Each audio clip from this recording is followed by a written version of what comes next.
irmãos ainda não acordaram, né? Bom dia, queridos. Acordaram mais um pouquinho, né? Mas daqui para o final nós acordaremos. Irmãos, graças a Deus, primeira escola bíblica dominical do ano.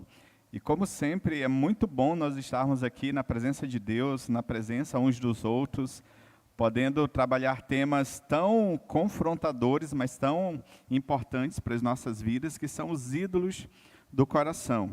Hoje, o nosso irmão da transmissão não vai ter tanta dificuldade, que eu não vou ficar me movimentando, fazendo a minha coreografia, indo para lá, para cá. Ontem eu tive um acidente doméstico, ontem eu caí da rede, e dói.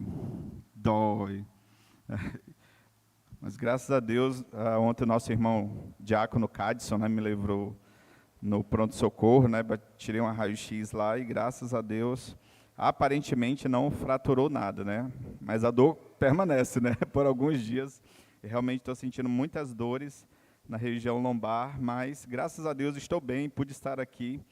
Para estar aqui, é sempre bom estarmos juntos aqui, graças a Deus também pelo livramento. Irmãos, vamos abrir as Escrituras na segunda carta de Paulo aos Coríntios, no capítulo de número 12.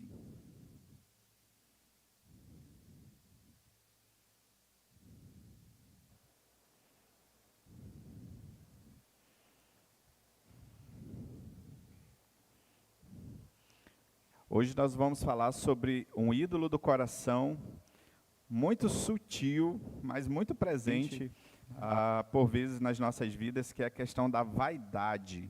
Entender melhor também uma definição, um conceito, e quando a vaidade ela se torna um ídolo na nossa vida, no nosso coração. 2 Coríntios 12, eu vou fazer a leitura aqui do versículo 1 até o versículo de número 10, que é o texto base de onde nós tiraremos as reflexões e as lições para nós nessa manhã. Eu vou ler, os irmãos, por favor, acompanhem. Se é necessário que me glorie, ainda que não convém, passarei as visões e revelações do Senhor. Conheço um homem em Cristo que há 14 anos foi arrebatado até o terceiro céu, se no corpo ou fora do corpo, não sei, Deus o sabe.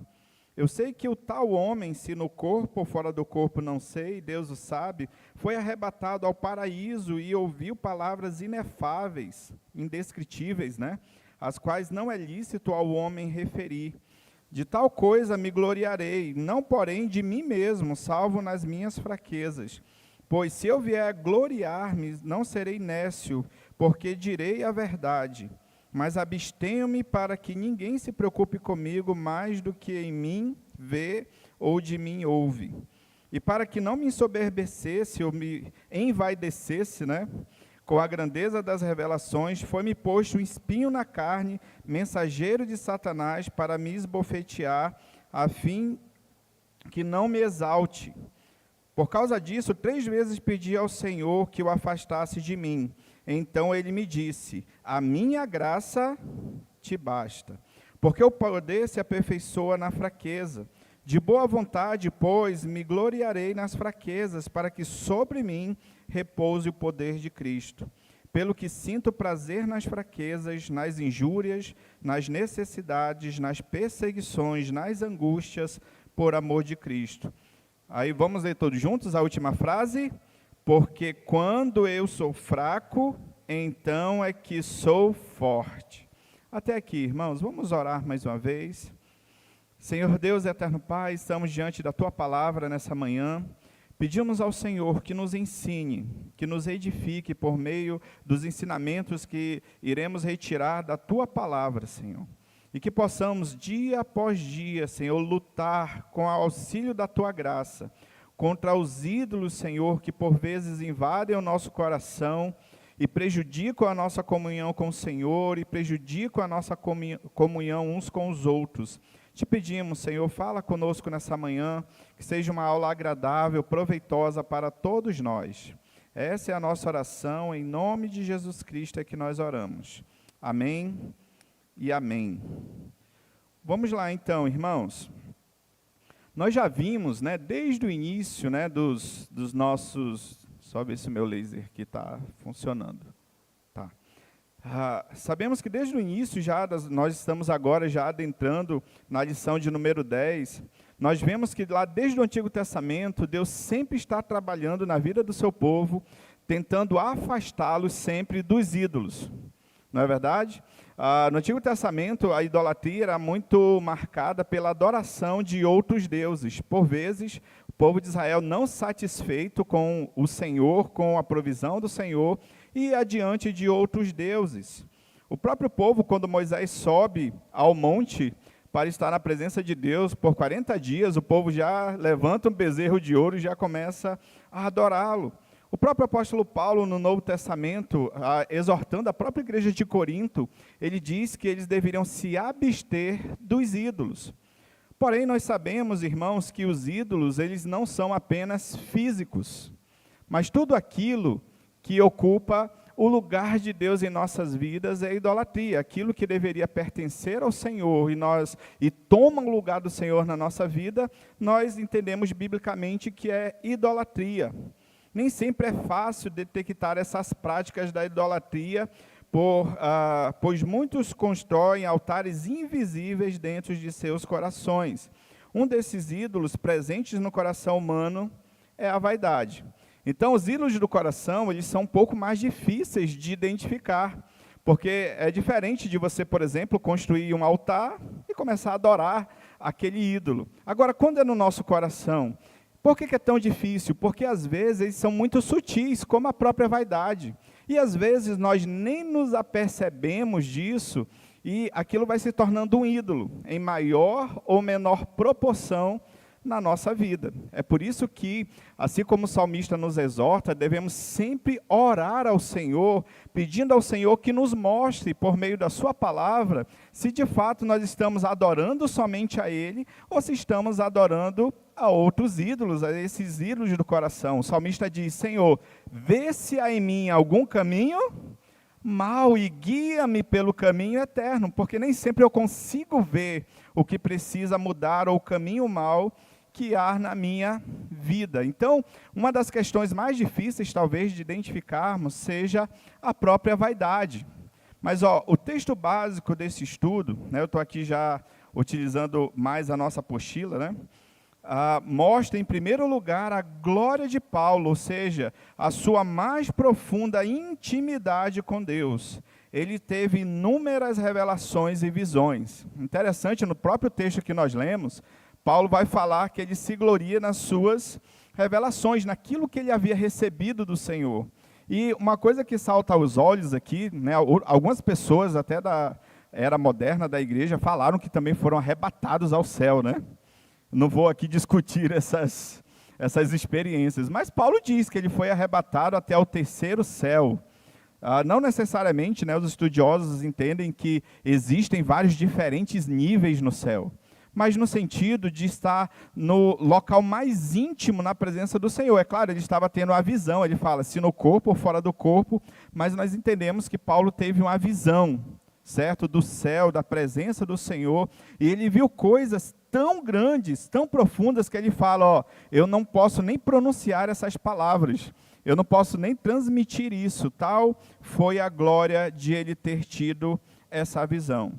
Em segundo lugar, é possível perceber o sofrimento do apóstolo, caracterizado por ele mesmo como um espinho na carne. E é interessante, né? Ainda bem que o autor do estudo fala assim, não é nossa missão debater o que é o espinho na carne. A gente vai falar um pouco sobre ele, porque poderíamos passar aqui algumas escolas bíblicas, o que é o espinho na carne? Algumas pessoas entendem que era um demônio, né, que ia lá e esbofeteava, né, o apóstolo Paulo, né, tomava a forma humana, esbofeteava o apóstolo Paulo. Nós vamos ver um pouco sobre isso. Existem muitas opiniões sobre o que poderia ser esse espinho na carne, mas o objetivo desse estudo, preste atenção, não é tratar desse assunto. Então, se fizer pergunta aí, o irmão Alisson vai responder, tá bom? Paulo pediu a Deus com insistência para livrá-lo desse sofrimento, porém Deus não o atendeu. Entretanto, lhe deu forças e provisão para suportá-lo. O que Deus diz a Paulo? A minha graça te basta. E ele vai dizer, e provisão para suportá-lo. O propósito desse espinho era impedir que Paulo se exaltasse ou se envaidecesse, percebam a questão da vaidade aqui, ou do perigo da vaidade, devido às gloriosas experiências que vivenciou. Eu coloquei uma foto aqui, eu não sei se dá para ver bem, né, mas essa palavra espinho também é conhecida como o aguilhão, né? E esse aguilhão é justamente essa ferramenta que era utilizada, principalmente no Novo Testamento, para aqueles que conduziam bois. E aí ele estava ali na carroça, conduzindo os bois, quando o boi não queria andar, né, tinha esse pequeno instrumento aqui, ó, sutil, né, e ele espetava o boi para que ele caminhasse. E esse instrumento, inclusive, era utilizado para elefantes. Então, essa palavra espinho aponta para esse instrumento, que é esse aguilhão aqui. Então, irmãos, o nosso objetivo com esse estudo é mostrar que nós temos que olhar para o nosso coração e ter muito cuidado com esse ídolo chamado vaidade. Porque, de fato, a vaidade ela tem como objetivo principal nos afastar do Senhor e a passar a confiar em nós mesmos, porque a vaidade é quando você, ao invés de canalizar toda a glória para Deus, você canaliza para você mesmo. Para satisfazer as suas necessidades, e você quer que as pessoas que estejam ao seu lado notem bem quem você é, que você é importante, que você conquistou. Isso é o que o nosso estudo caracteriza como vaidade. E aqui no texto, irmãos, nós vamos entender, em primeiro lugar, que a vaidade é fruto da natureza pecaminosa.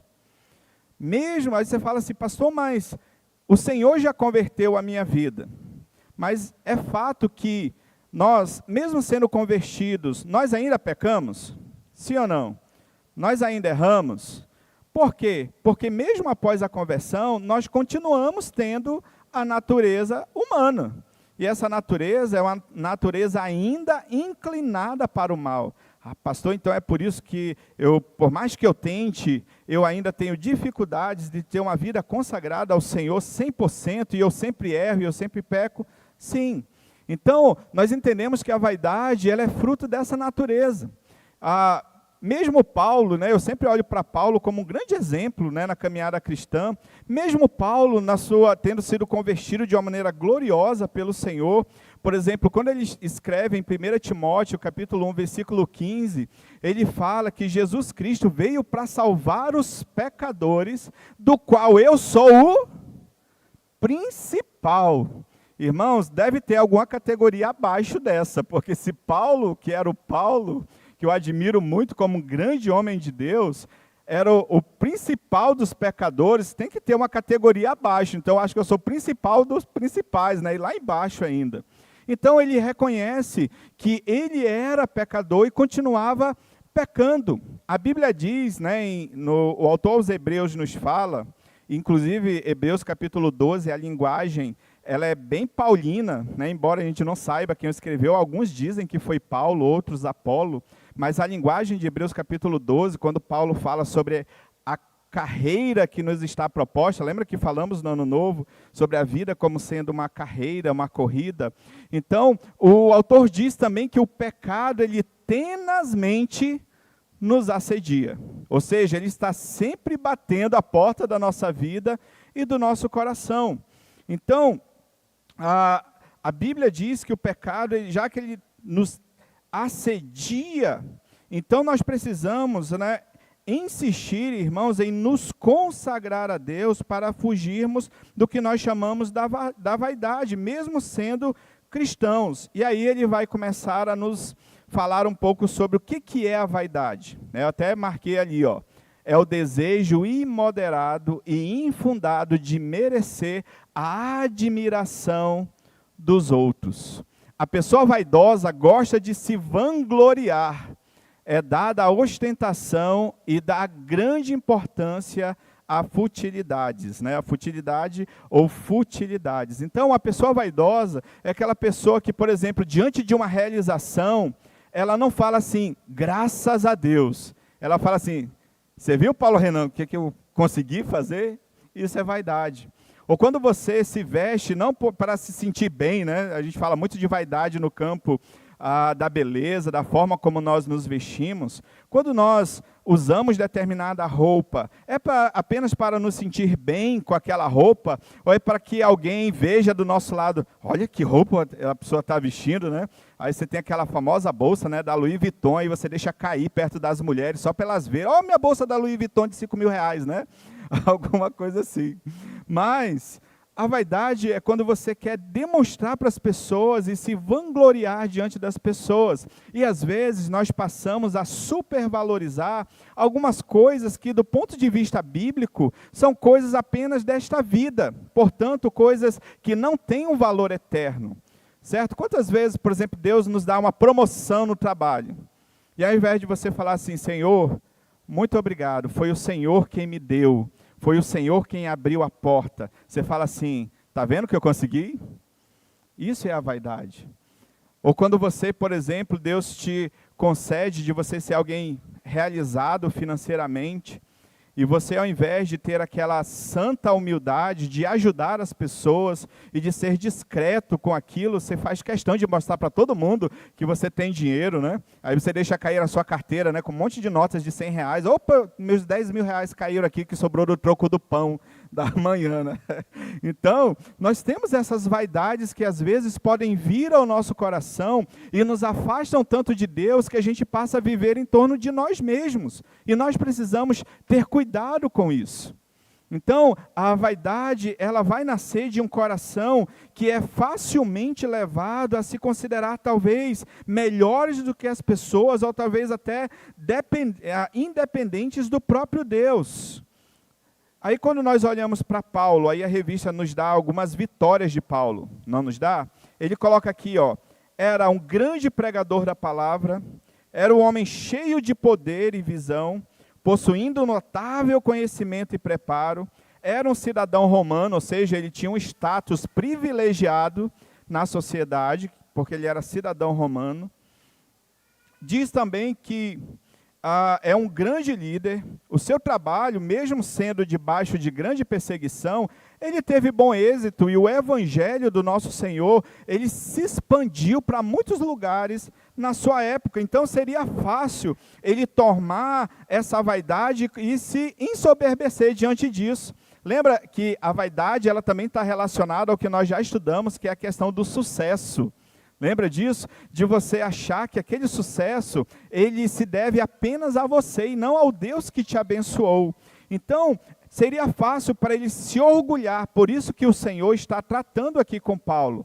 Esse espinho na carne foi justamente para que ele se apercebesse, opa, eu não posso me vangloriar. Eu tenho um ministério abençoado? Tenho, mas eu não posso me vangloriar disso. Então, por isso o espinho na carne. Outro exemplo, irmãos, lá na criação, no Jardim do Éden, aí nós vamos para Gênesis capítulo 3. Lembra da tentação? Quando a Eva é tentada, aí ela fala assim, não, nós não podemos comer dessa árvore. Como era o nome dessa árvore? Como? Fruto do conhecimento do bem e do mal. Ela falou, nós não podemos comer, porque se nós comermos, nós morreremos. E aí o que a serpente diz? É certo que vocês não vão morrer. Por que Deus não quer que você coma? Porque se você comer dessa árvore, você, como Deus, vai ser conhecedor do bem e do mal. Percebe a vaidade presente aqui? Eles já tinham tudo. A comunhão de Deus não tinha pecado, tinham frutos maravilhosos, o Senhor já tinha ordenado que eles poderiam aproveitar de toda a criação, de dominar a criação, de se multiplicar sobre a terra, ou seja, através da vida de Adão e Eva, a adoração ao Senhor iria se multiplicar na terra. Mas eles se envaideceram, eles quiseram ser iguais a Deus. Nossa, se Deus é conhecedor do bem e do mal, eu quero ser assim também. Eu quero ser igual a Deus. E eles caíram na tentação também da vaidade. Logo à frente, o texto que eu li essa semana, lembra do texto da Torre de Babel? Quando os povos começam a se dispersar, então os moradores da terra disseram assim, o povo está se dispersando, vamos construir uma torre E diz o texto lá, e tornemos célebre o nosso nome. Uma torre que chegue até os céus. Percebem a vaidade também presente nisso daí? Então, nós estamos sempre tentados a isso. O professor, Clinton Gardner, tem aqui na revista, escreveu: o pecado é amor ao eu, em lugar do amor a Deus. Portanto, a vaidade é uma expressão da natureza pecaminosa, a qual precisa ser identificada, tratada e vencida com a graça de Deus.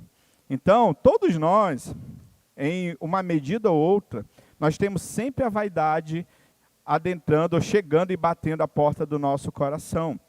Ela é fruto da natureza humana.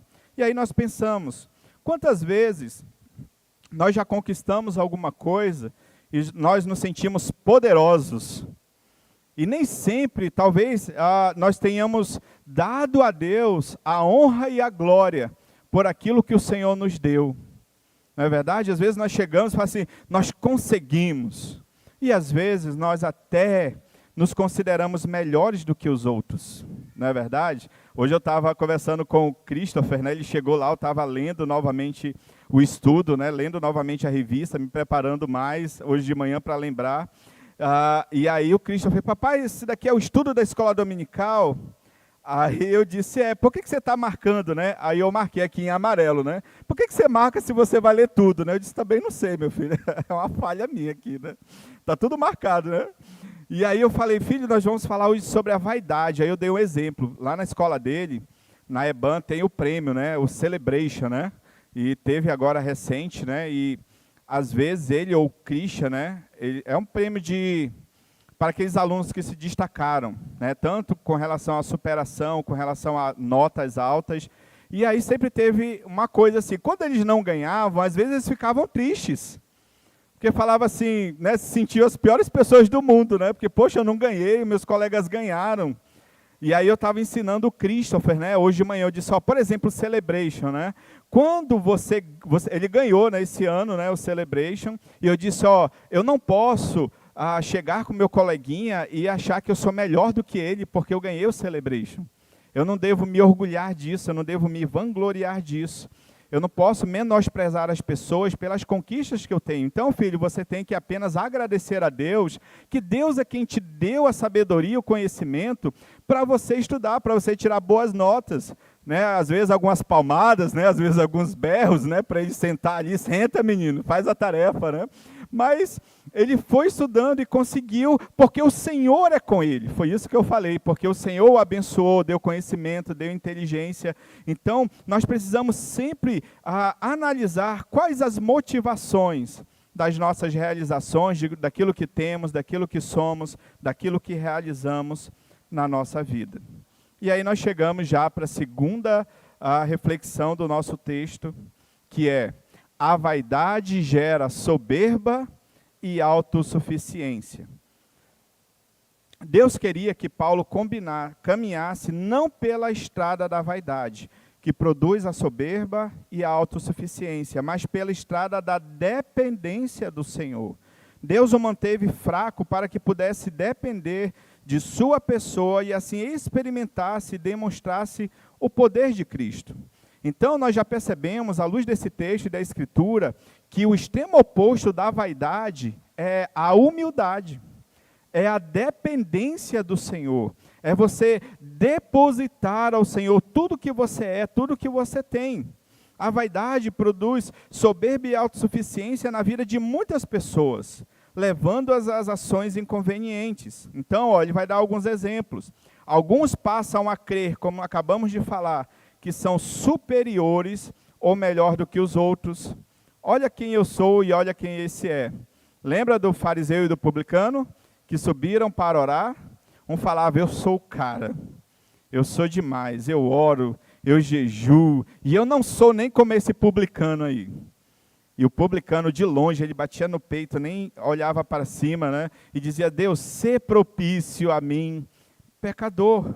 Então, muitas vezes, as pessoas vaidosas, elas passam a se considerar superiores aos outros. E o pior, pensam que não dependem de Deus. a vaidade, quando ela toma conta do nosso coração, às vezes ela nos leva assim, eu posso resolver sozinho. Eu posso pegar o leme da minha própria vida e eu posso governar sozinho. E às vezes eu posso até não falar isso, mas as nossas ações, às vezes, elas mostram isso. Por exemplo, ontem, né, quando eu levei aquele tombo,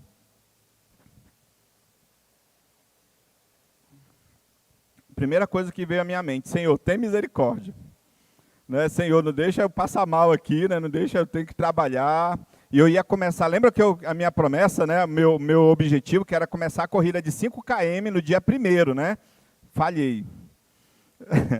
No dia 2, falhei, mas eu disse assim, eu vou começar segunda-feira, e eu ia começar na segunda-feira, amanhã, né?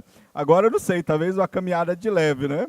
Mas falhei também, né? Eu vou chegar lá e vou fazer. Mas, irmãos, por exemplo, às vezes, quando a enfermidade bate à nossa porta, quantas vezes nós oramos ao Senhor em primeiro lugar?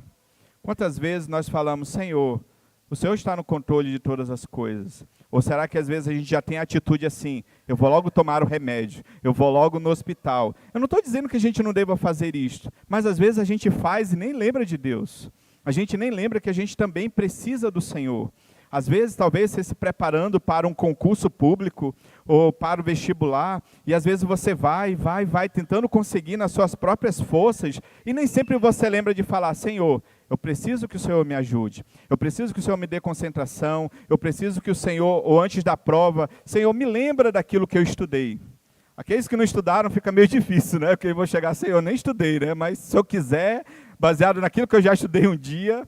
Mas percebe que muitas coisas nas nossas vidas, elas nem sempre giram em torno da nossa dependência do Senhor. Irmãos, nós dependemos do Senhor para tudo, não é verdade? O salmista mesmo diz, eu deito, eu pego no sono, mas eu acordo porque o Senhor me levanta. É o Senhor que me sustenta, nós vamos trabalhar todos os dias porque o Senhor nos dá saúde. Nós temos o alimento porque o Senhor, cremos que é o Senhor quem nos dá o pão de cada dia. É o Senhor quem governa sobre tudo. Então eu preciso depender dEle em tudo na minha vida. Ele diz mais. Isso pode ser motivado pelo fato do indivíduo ter alcançado uma posição de influência, conquistado alguma vitória, ou mesmo por causa dos bens materiais que possui. Quem age dessa maneira está cheio de si. Será que há lugar para Deus na vida de uma pessoa cheia de si, orgulhosa, vaidosa e autossuficiente? É claro que não. Quanto mais nós somos autossuficientes e orgulhosos, altivos, soberbos, menos há lugar para o Senhor, para a dependência dEle na nossa vida. Aí ele cita aqui um escritor chamado Aloísio Costa, que disse assim, o cérebro, como que funciona a mente do vaidoso? É deveras um arsenal de mentiras e um templo de autoadoração. Ele perdoa qualquer falta, exceto a de quem lhe nega o incenso. Percebe isso? Interessante essa frase, né? Vou ler novamente. O cérebro do vaidoso é um arsenal de mentiras. Por quê? Porque ele começa, por exemplo, a se achar algo que ele não é. A se achar autossuficiente e ele não é. Às vezes vem uma virose, pronto, derruba a pessoa. Às vezes vem uma queda da rede, né? E eu estava ali lendo o meu livro, né? Que é Trabalho Sem Burnout, né?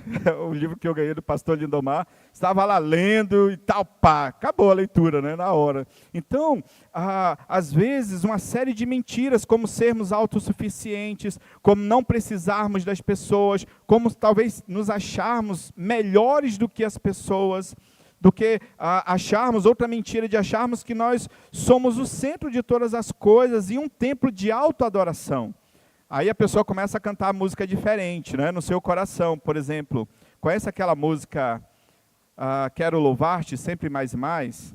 Que diz, as aves do céu cantam para ti. Conhece essa música? Aí a pessoa começa a cantar assim no seu coração. As aves do céu cantam para mim. As feras do campo refletem meu poder. Quero cantar, quero levantar as minhas mãos para mim. E as pessoas lá no seu coração, elas começam a cantar dessa forma, como se tudo girasse em torno delas e não do Senhor.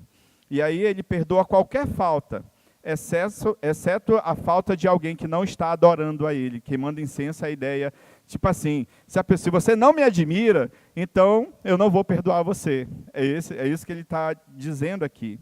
Portanto, na caminhada cristã, a vaidade deve ceder lugar à humildade e à dependência de Deus. O contrário da vaidade, como nós falamos, é a humildade e a dependência de Deus.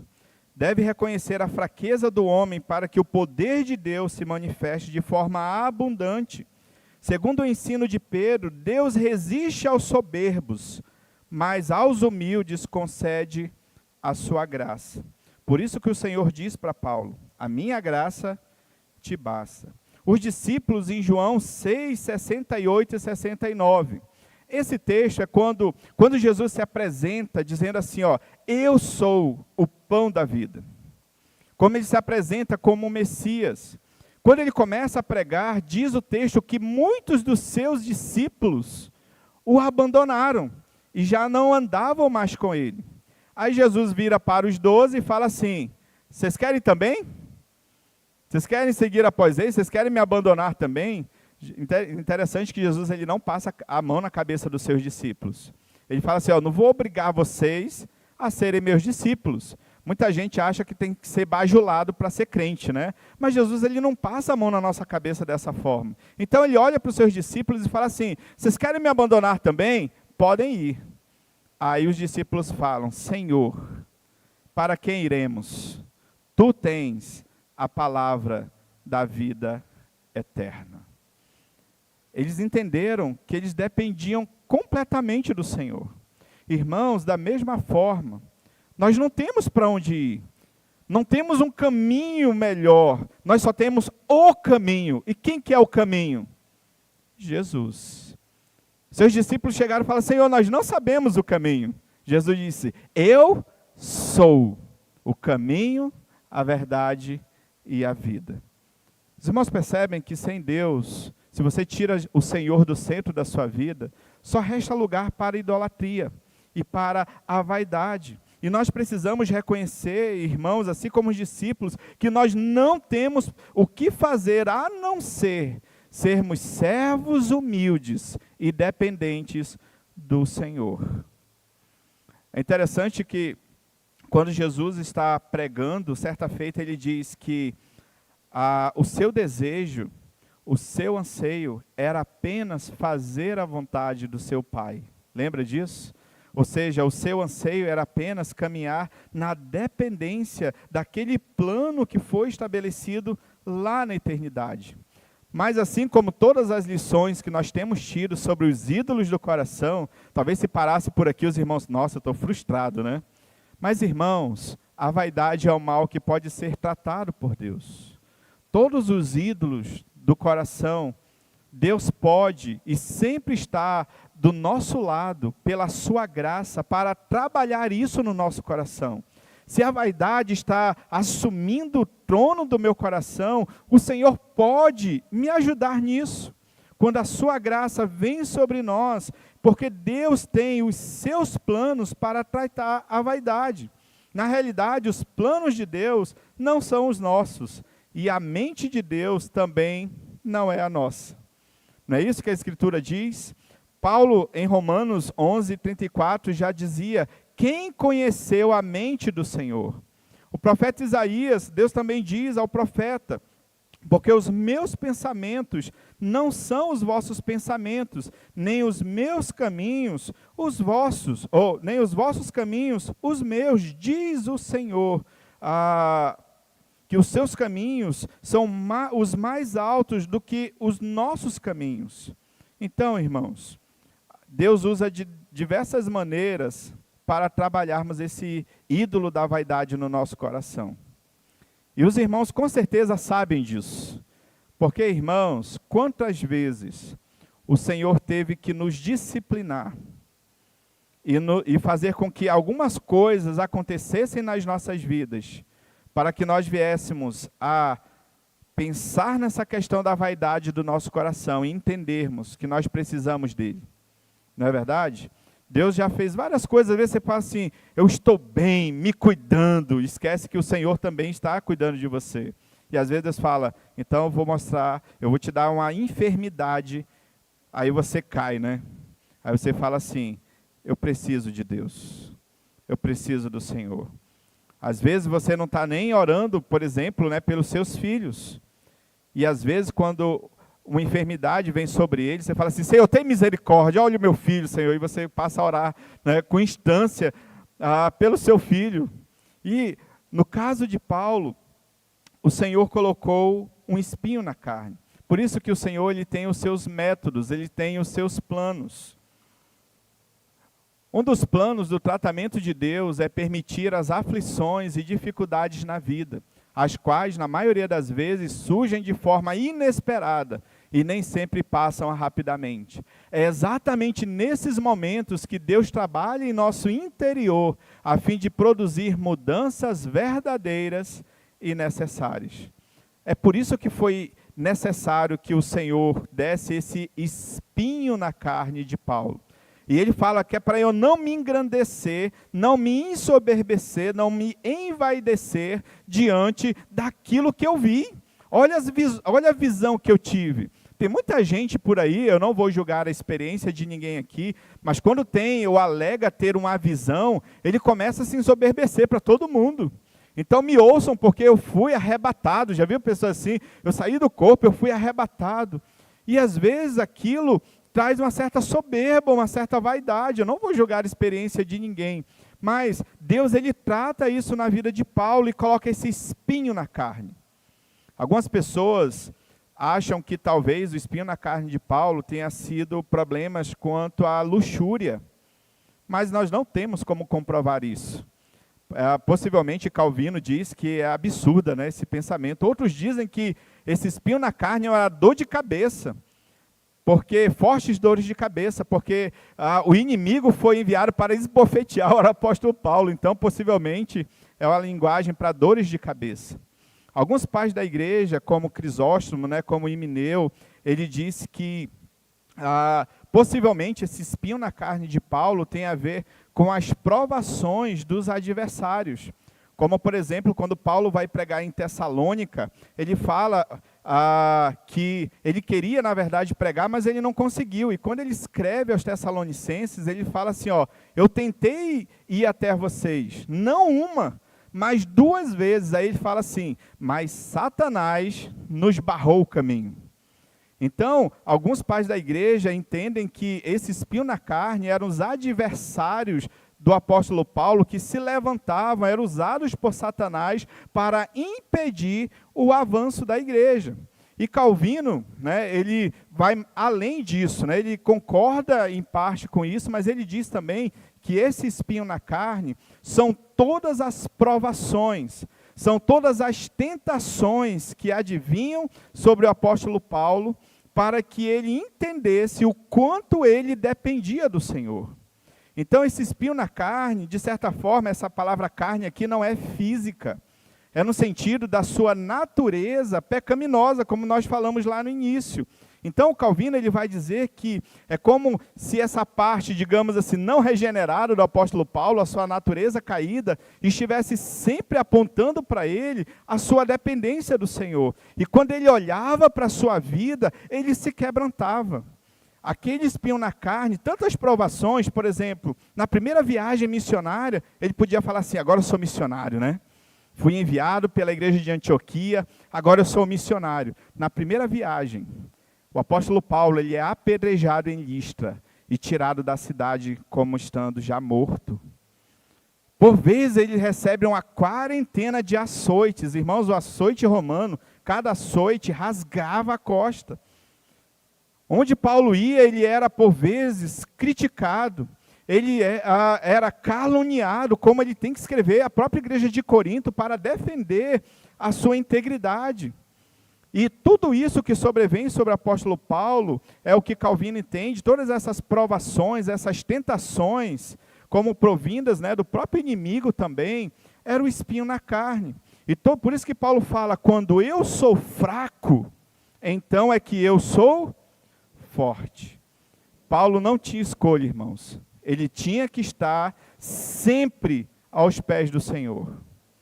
Por isso que quando ele e Barnabé, ele e Silas são açoitados, o que eles estavam fazendo à meia-noite? Reclamando? Murmurando? Estavam louvando a Deus.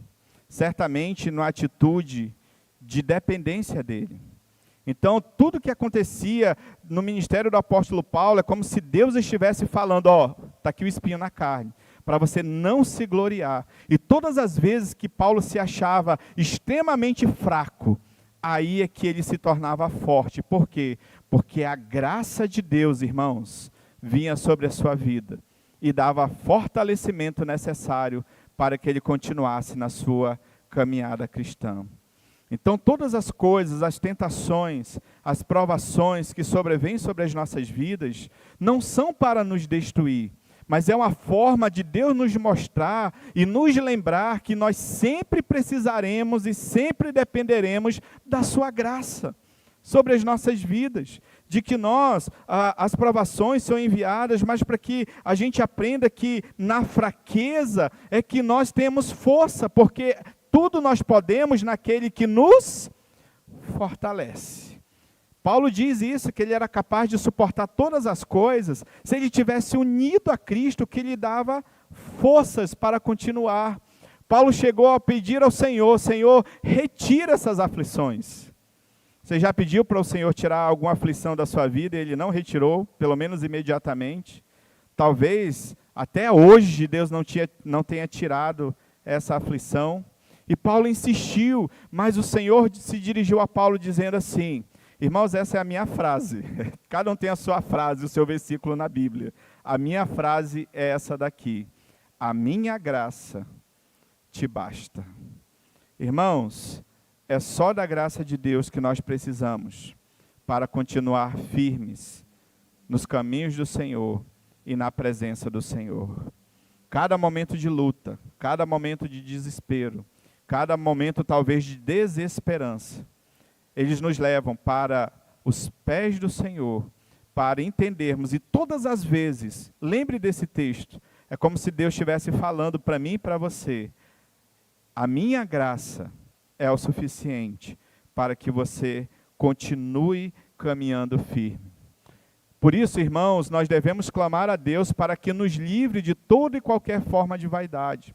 Há uma oração conhecida como oração morávia, né? Lembra dos moravianos, né? Aqueles missionários da Boêmia que até se fizeram escravos para evangelizar outros povos, como por exemplo no Caribe. Eles são fruto de pré-reformadores, né? Como John Hus, como John Wycliffe e etc. Então, eles têm uma oração que diz assim, do desejo de sermos grandes, importantes e poderosos, livra-nos, Senhor. Nós somos pequenininhos. O nosso Deus é que é grande. Então, eles oravam assim. Deus tem propósitos até certo ponto incompreensíveis à nossa mente, que podem incluir aflições, lutas e até derrotas, a fim de nos moldar e impedir que o pecado da vaidade determine a nossa maneira de ser e de viver. O Senhor nos chamou, irmãos, para vivermos em humildade e na dependência dEle. É para isso que Ele nos chamou e é isso que Ele espera das nossas vidas. Portanto, é necessário que entreguemos tudo ao Senhor, colocando diante dEle toda e qualquer tendência à vaidade, a fim de que nos trate e nos restaure. E aí ele cita o Salmo 66, de 18 a 20, que diz assim, se eu no coração contemplar a vaidade, o Senhor não me teria ouvido. Entretanto, Deus me tem ouvido e me tem atendido à voz da oração. Bendito seja Deus, que não me rejeita a oração, nem aparta de mim a sua graça. O salmista diz, como eu tratei a vaidade dentro de mim, o Senhor ouviu a minha oração e o meu clamor. Irmãos, eu já passei aqui, estou chegando no final já, mas enquanto eu estava preparando, eu lembrei de um hino. Eu não conheço esse hino, né, eu já o li, mas não conheço, os irmãos certamente conhecem, que é o hino 220 do nosso inário, que é um hino chamado Plena Dedicação. Vai dar para projetar aqui? Isso, a pessoa é fera. Diz assim esse hino: sobre a cruz Jesus comprou-me, corpo e alma, todo o ser, hoje e sempre, inteiramente, quero a Ele pertencer. Meu Senhor, sempre a Ti pertencerei. Os meus olhos guia sempre, consagrando-os a Jesus, da vaidade bem distantes, faze-os ver celeste luz. Ó, dispõe o meu ouvido a fechar-se para o mal, atendendo ao Teu ensino com respeito filial. Torna, ó Deus, a língua serva de Jesus, meu grande Rei. Põe palavras nos meus lábios e Teu nome exaltarei. Minhas mãos, Senhor, emprega no serviço que convém, diligentes para o Mestre, trabalhando em todo bem. Os meus pés sustenta sempre, firmes nos Teus caminhos, nos sagrados mandamentos, consolida os passos meus. Que ventura pertenceste, ouve a minha petição. Vem, Senhor, supremo amigo, dominar meu coração. Que essa seja uma verdade nas nossas vidas. Amém, queridos? Que é o Senhor, a presença do Senhor, a palavra do Senhor, seja quem domine a nossa vida, o nosso coração, e não esses ídolos que nós temos estudado aqui no caso da vaidade. E no próximo domingo, se o Senhor permitir, estudaremos sobre a questão da avareza, que é também um ídolo muito presente nos nossos dias. Vamos orar, irmãos? Colocando as nossas vidas, quanto ao que estudamos hoje diante do Senhor, talvez reconhecendo atitudes ou pensamentos vaidosos, e colocando-os diante do Senhor, pedindo perdão ao Senhor, pedindo direcionamento, a graça de Deus sobre as nossas vidas. Ore ao Senhor nesse momento.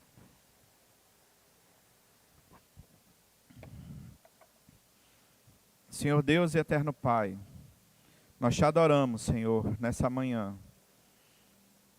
porque entendemos que o Senhor tem, por meio da Tua palavra, nos ensinado a viver somente para o Senhor, em humildade, como servos, sempre dependentes de Ti e menos dependentes de nós mesmos, Senhor. Te pedimos perdão nessa manhã, Senhor, porque por vezes somos arrogantes, somos altivos, somos vaidosos, orgulhosos. Por vezes, Senhor, nós agimos como se fôssemos melhores do que as outras pessoas, mais capacitados, mais piedosos. Por vezes nos engrandecemos diante de tantas bênçãos que o Senhor tem nos concedido. Perdoa-nos, Senhor. Perdoa-nos pela nossa vaidade, Senhor, por esse ídolo que por vezes domina o nosso coração. Tem misericórdia de nós, Senhor. E que a Tua graça, ó Pai, nos alcance nesse dia, nessa hora, nessa manhã, Senhor.